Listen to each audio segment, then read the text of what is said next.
Hello dear students, welcome you all.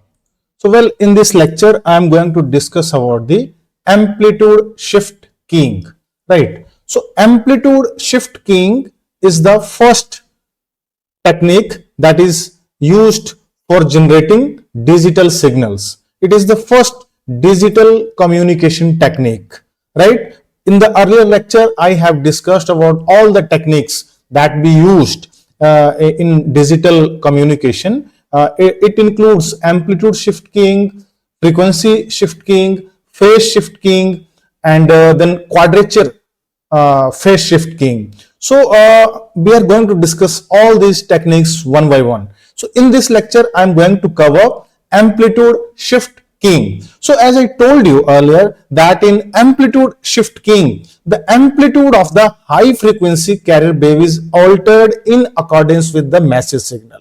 And here the message signal will be in the format of 0 and 1. I mean that will be in the binary format.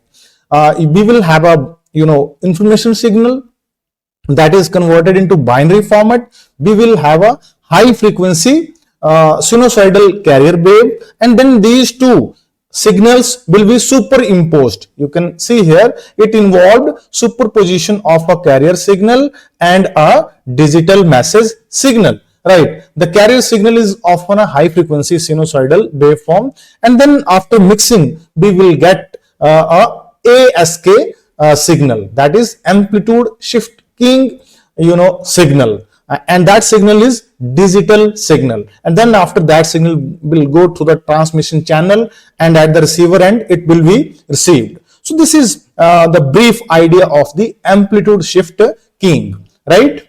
You can see here the brief a schematic diagram of the generation and detection of ASK signals. You can see here we have a 100 kilohertz carrier wave. Obviously it is a sinusoidal wave, right?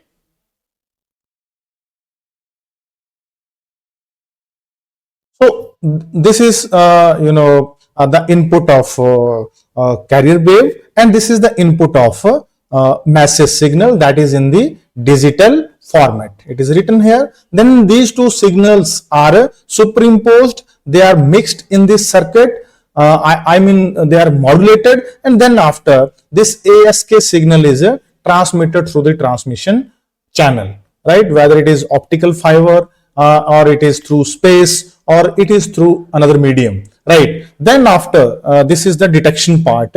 Here we have used envelope detection method.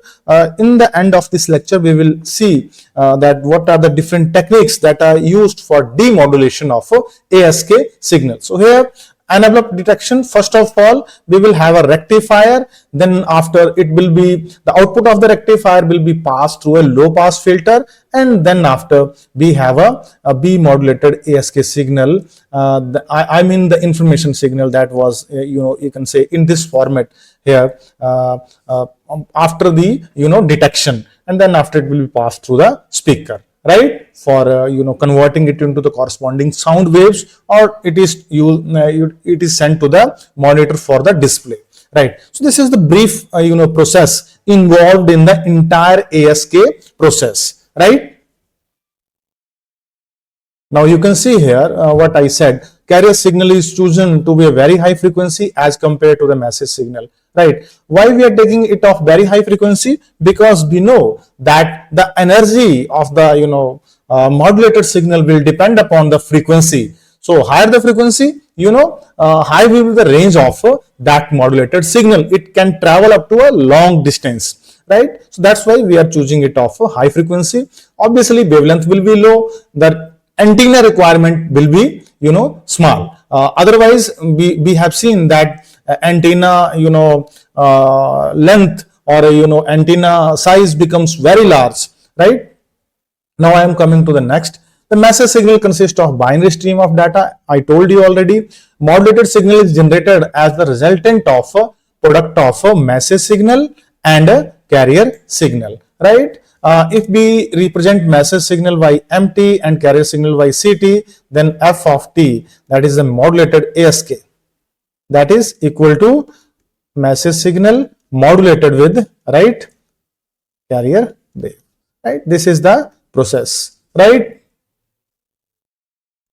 Now you can see here, you can understand this process very clearly. Now you can see here, this is what? This is the message signal, but it is in the binary format. I told you already, and in the beginning of this lecture and in the previous lectures also, that in digital communication, the very first step is to convert the information in its corresponding binary format, right? Digital format. And then after the modulation is done. So this is information, this is high frequency carrier wave, or you can say this is CT, this is MT, and this is the resultant F of T, that is equal to MT modulated with the CT, right? So this is the entire process. Now you can see here, when the message signal is 1, right, the amplitude will remain same. You can see amplitude is high.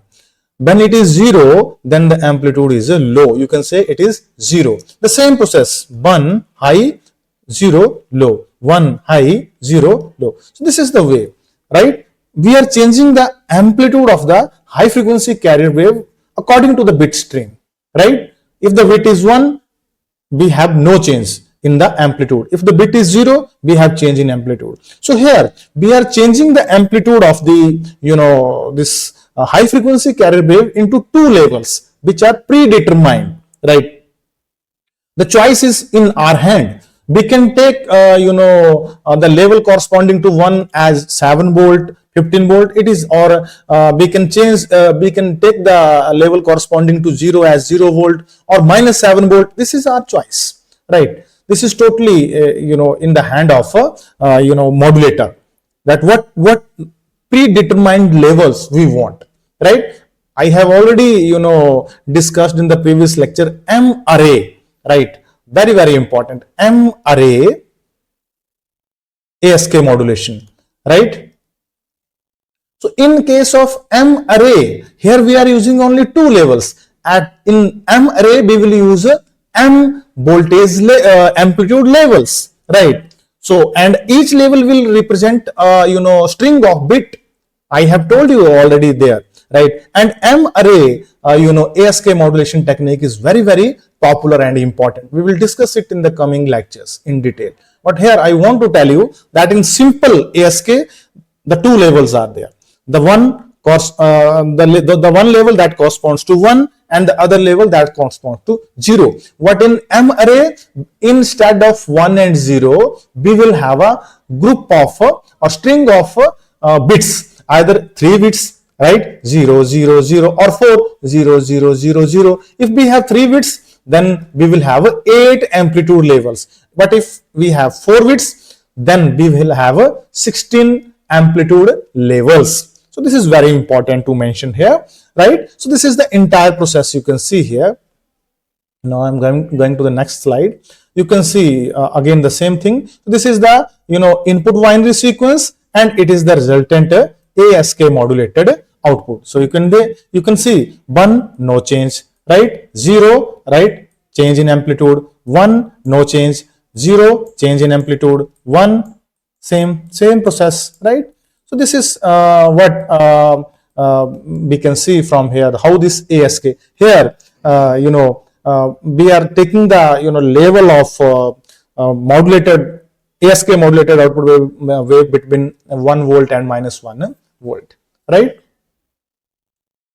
Now the next process that I talk about in the beginning, that is the demodulation of ASK signals. I mean, when these ASK signals will travel in transmission medium, transmission channel, then after it will be received at the receiver, and the process that is followed at the receiver, that process is called demodulation. Simply means extracting of the information signal, message signal, right? So in this process we can have 2 type of ASK demodulation: envelope detection and coherent detection.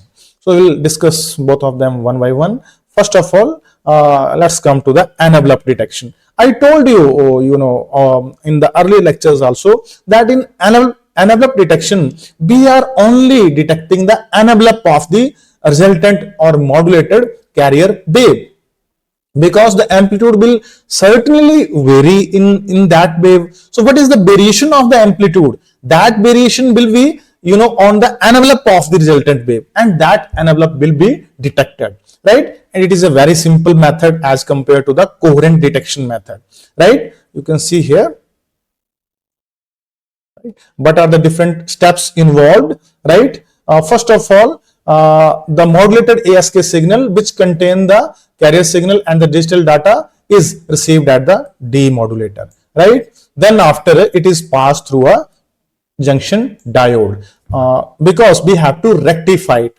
You can see here it contains both positive as well as the negative half cycles, or cycles, right? So we have to first of all rectify it, right? So first of all it is passed through the diode, and then it rectify the signal, allowing only on the positive portion of the waveform, or we can say envelope, to pass through it, right? This process is called diode rectification, right? Following the rectification process, a low pass filter is applied to rectify signal, right? This filter help to remove the higher frequency of the carrier signal, leaving only varying amplitude. What I told you, that it will give you only variation in the amplitude, right? In this way you can say, and it will be in the digital, corresponding digital format. Don't forget this, it will be in this format according to the levels of the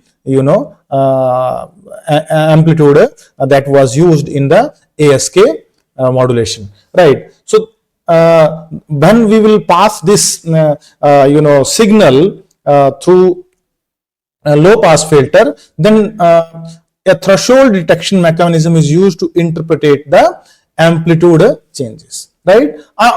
In simple ways I can say that when we will pass this through low pass filter, this envelope, this is the information, this envelope, this is the information, it will be extracted, right? And then after it will be used to drive a speaker or a monitor, right? So this is how we can extract the information signal from a modulated signal.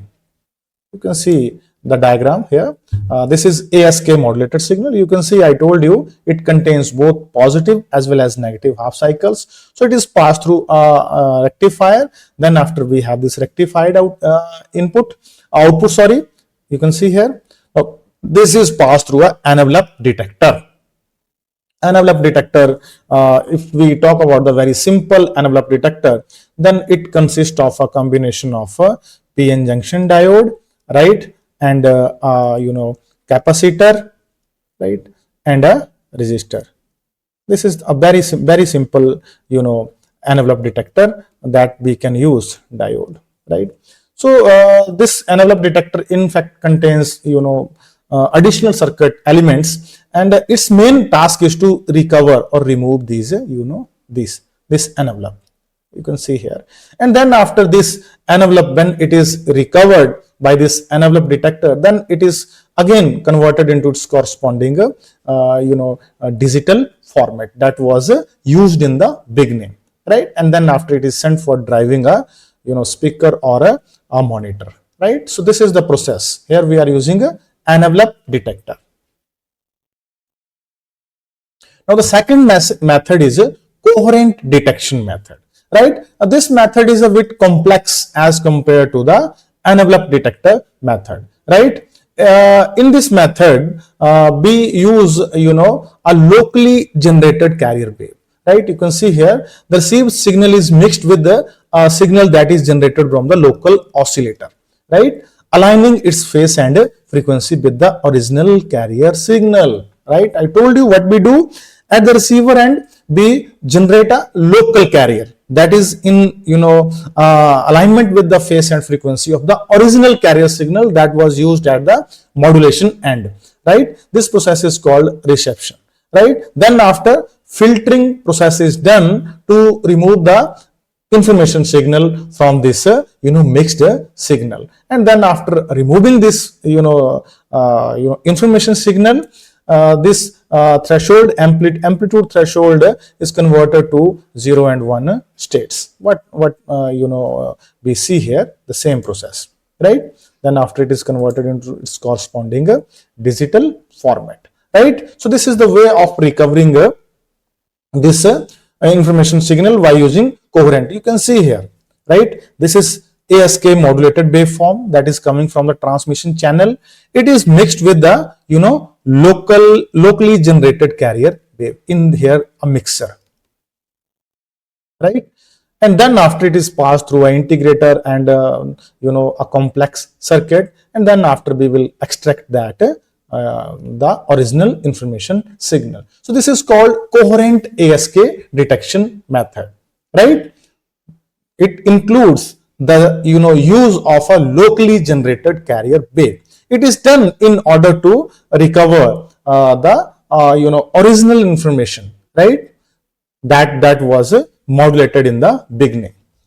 If I come to the advantages of ASK, it is one of the simplest modulation technique because it is very simple to implement. You can see here, it is cost effective, right? It is compatible with various transmission media, including radio waves, optical fibers, and wired communication channel systems. It is efficient in terms of bandwidth utilization, as it requires only 2 levels. Right. Now I am coming to the disadvantage. Any kind of amplitude variation, whether it is simple analog modulation or it is digital modulation, is highly susceptible to the noise. We know very well that all electronic noise are nothing but the variation in the amplitude. So when they are added or interfered with the message signal, it results in the alteration of the amplitude of the ASK modulated signal. So obviously, ASK signals are, as they are amplitude modulated, so they are highly susceptible to the noise, right? Bandwidth inefficiency, right? It has less utilization of the bandwidth. As we know, we are using only 2 levels of the information signal, that is 0 and 1, right? Then power inefficiency, right? There is a lot of wastage of power in this ASK modulation. So we can say it has poor efficiency of power. Limited data rate, obviously we are using only 2 bits, so data rate is limited. We can enhance the data rate by using a M-array ASK modulation technique. Signal to noise ratio sensitivity, obviously it will be high because they are highly prone to the noise or distortion, lack of phase or frequency information. Because ASK is only change in amplitude, so it does not contain any information about the phase and frequency of the message signal, right? So these are the disadvantages of ASK modulation. Coming to the application, you can see here ASK is commonly used in wireless communication systems such as keyless entry, right? In hotels or in offices or in schools, anywhere we can use. Remote controls, RFID, radio frequency identification, that is commonly used for identifying users in libraries, right? Or in making the attendance, right? In optical fiber communication, right? It can use, ASK is often used for digital broadcasting, right? Including television and radio transmission, right? ASK can be used for a low to medium data rate communication. Data rate is low, but we can use it, right?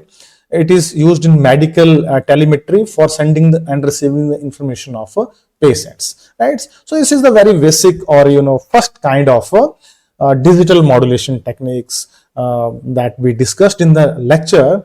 Although it has several advantages and disadvantages, but nowadays it is less preferred as compared to the other techniques we are going to discuss in the coming lectures, right? So this is all about it. So thank you very much.